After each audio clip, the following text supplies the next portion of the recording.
అంత కళ్ళు మూసుకుపోయి car footpath మీద ఎలా నడిపావు? ఎలాగో ఎక్కించారు స్వామీజీ, మీరే కాపాడాలి, లేకపోతే ప్రాణాలు పోతాయి. మేము హెల్ప్ చేయగలమని నీకెవరు చెప్పారయ్యా? బంగారు జురికమ్మ కలిసి ఉన్నట్టు కదండి, మీరే రక్షించారట, ఆయన చెప్పాడండి. సరే, సాయం సంగతి చెప్పాడు, మరి దక్షిణలో గట్రా ఉంటాయి వాటి సంగతి కూడా చెప్పాడు. ఆయన చెప్పాడండి, ఎంతైనా పర్వాలేదండి. పర్వాలేదు కదా, ఉండు.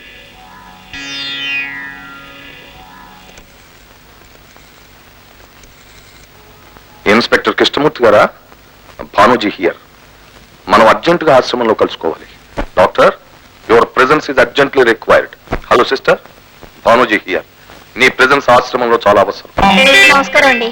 ఓ సుఖీ భవ. జరిగిందేమిటో ఈ పాటికి మీకు తెలిసే ఉంటుంది. ఇదే చిన్న విషయం కాదు. కారా అక్కడ ఉండిపోయింది, ఇతని బూట అతనికి దొరికిపోయింది.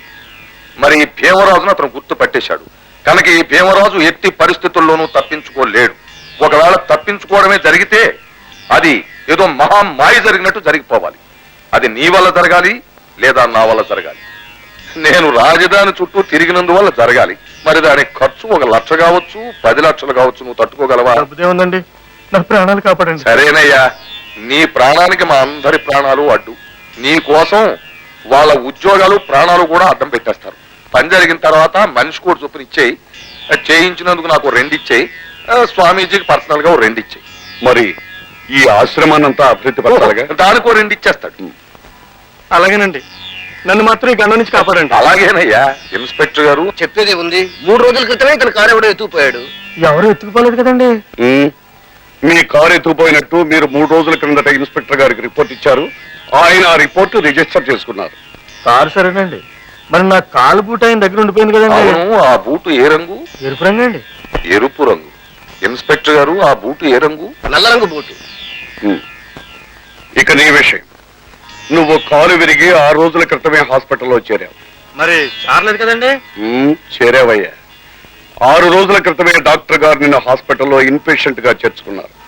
కాలు విరిగి చేరినట్టు 28వ తారీఖునే రిజిస్టర్ లో నమోదు చేయబడి ఉంది. ఏం డాక్టర్? మరి కాలు విరగలేదు కదండి. స్వామీజీ, కాలు విరగలేదట. కాలు విరగలేదా? ఇప్పుడు విరుగుతుంది.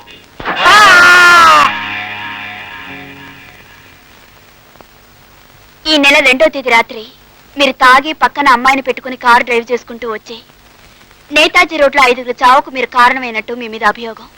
దీనికి మీరేమంటారు? ఏమంటాను, కలికాలు అనుకుంటాను, ఏడుస్తూ కూర్చుంటాను.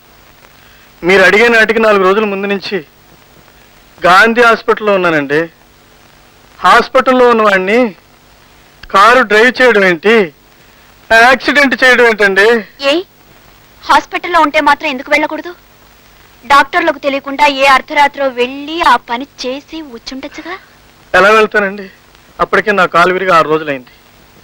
చూడండి, ఇంతవరకు బ్యాండేజ్ కూడా ఇప్పలేదు. ఈ కాలుతో డ్రైవింగ్ చేయడానికి వీలవుతుందంటారా? 2వ తేదీన ఈ కారు ప్రమాదం జరిగింది. 29వ తేదీన ఆయన మెట్ల మించి జారి పడ్డానని వచ్చి హాస్పిటల్లో జాయిన్ అయ్యాను. 30వ తేదీన కట్టు కట్టాను. 1వ తేదీన చెక్ చేశాను. 6వ తేదీన కూడా చెక్ చేశాను. 29వ తేదీయే కట్టు విప్పాలి, ఇంకా విప్పలేదు. ఈ నెల 2వ తేదీ కదండి. ఆ రోజు నైట్ డ్యూటీ నాకే వేశారండి. డ్యూటీ కదండి. ఆ నైట్ అంతా నేను ఆయన గదిలోనే పడుకున్నానండి. అర్ధరాత్రి 12 గంటలప్పుడండి మనం ఒకటే దగ్గేశారండి. ఏమిటా లేచి చూశానండి. కాలు చేత్తో పట్టుకుని గిరగిర గెంగలు తిరిగిపోయాడండి. కాలు నొప్పు కదండి, ఒకటే ఏడుపండి. ఆ బాధ నేను చూడలేకపోయానండి. వెంటనే డాక్టర్ గారు ఫోన్ చేశానండి. ఆయన ఏదో ఇంజక్షన్ చెప్పారండి. ఆ ఇంజక్షన్ ఆయనకు పొడి చేశానండి. ఆ పొడవడం పొడవడం పొడవడం పొడవడం పొడవడం పొడవడం తెల్లవారు సూర్యుడు పొడిచినా లేవలేదండి. మధ్యాహ్నం నడినెత్తుడికి వచ్చినా లేవలేదండి. ఆ రాత్రి చంద్రుడు పొడిస్తాడే, నేను మళ్ళీ నైట్ డ్యూటీకి వచ్చినప్పుడు అప్పుడు లేదండి. అంతవరకు బెడ్ మంచం దిగనే లేదండి. దానికి సంబంధించిన సర్టిఫికెట్స్ అన్ని ఎగ్జిబిట్ నంబర్ 3లో కోర్టు వారికి దాఖలు చేశాం. అదంతా పచ్చబద్ధం. చూసింది నేను. Order order. No no your honour. ఇతనితో పాటు మరొక ఆమె నన్ను చూచారు. నేను వాళ్ళని వెంబడించాను. వాళ్ళు పారిపోయారు. పారిపోతూ ఉండగా ఇతను బూచిగూడి కింద పడింది. అది నేను స్వయంగా ఇన్స్పెక్టర్ గారికి అందజేశాను. ఎస్ మేడం, వారు పోలీస్ స్టేషన్కి వచ్చిన మాట నిజం. అక్కడ జరిగిన యాక్సిడెంట్ గురించి చెప్పిన మాట నిజం. వాళ్ళు పారిపోయారని చెప్పిన మాట నిజం. బూటు దొరికిందని ఇచ్చిన మాట నిజం. నేను వెంటనే నా స్టాఫ్తో ఆ స్పాట్కు వెళ్ళి ఆ కార్ నంబర్ నోట్ చేసుకుని కార్ సీజ్ చేశాను. ఆ కార్ ఎవరిది? ఆయనదే, మిస్టర్ భీమరాజు. ఆయన పేరు మీద సి బుక్ ఉంది. Please note this point, your honour. ఆ కారు నాదే మేడం. నేను హాస్పిటల్లో చేరిన రోజే మా మేనేజర్ ఆ కారుని సినిమా హాల్కి వేసుకువెళ్తే ఆ హాల్లోనే పోయిందని మా మేనేజర్ పోలీస్ కంప్లైంట్ కూడా ఇచ్చాడు. ఎస్ మేడం, ఆ రిపోర్ట్ ఆ రోజు రాత్రే రిజిస్టర్ చేశాం. యువర్ ఆనర్, దానికి సంబంధించిన సర్టిఫికెట్స్ అన్ని ఎగ్జిబిట్ నంబర్ 3లో కోర్టు వారికి దాఖలు చేసి ఆ తర్వాత ఆ కారు గురించి చాలా చోట్ల ఎంక్వైరీ చేశాం. యాక్సిడెంట్ జరిగే రోజు వరకు ఆ కారు జాడ తెలియలేదు. యాక్సిడెంట్ జరిగిన తర్వాత ఆ కారే ఈ కారు అని తెలిసింది. బహుశా ఆ కారు ఎత్తుకెళ్లిన వాడి ఈ యాక్సిడెంట్ చేసుంటాడని నా ఉద్దేశం. No no your honour, accident చేసింది ఇతనే, నేను చూసింది కూడా ఇతన్నే, నేను పట్టుకోవాలనుకునేది కూడా ఇతన్నే. ఆ బూట్ ఆధారంగా అతన్ని పట్టుకోవాలని కోర్టు వారిని కోరుతున్నాను. మిస్టర్ చక్రధర్, ఇదేనా మీరు ఇన్స్పెక్టర్ గారికి ఇచ్చిన boot? No no your honour, నేను ఇచ్చింది ఈ బూట్ కాదు, ఎర్ర బూటు. అది వారు తీసుకొచ్చి ఇచ్చిన బూటే. ఆ బూటు రంగు కూడా రిజిస్టర్ లో నోట్ చేశాను. ఆ ఉద్రేకంలో, ఆ చీకట్లో అది ఎరుపో నలుపో పాపం వారు చూసుండకపోవచ్చు. ఇన్స్పెక్టర్, ఎరుపో నలుపో తెలియంది నాకు కాదు, మీకు. నిజం చెప్పు, నిజం చెప్పు. Mister Chakradhar, this is court.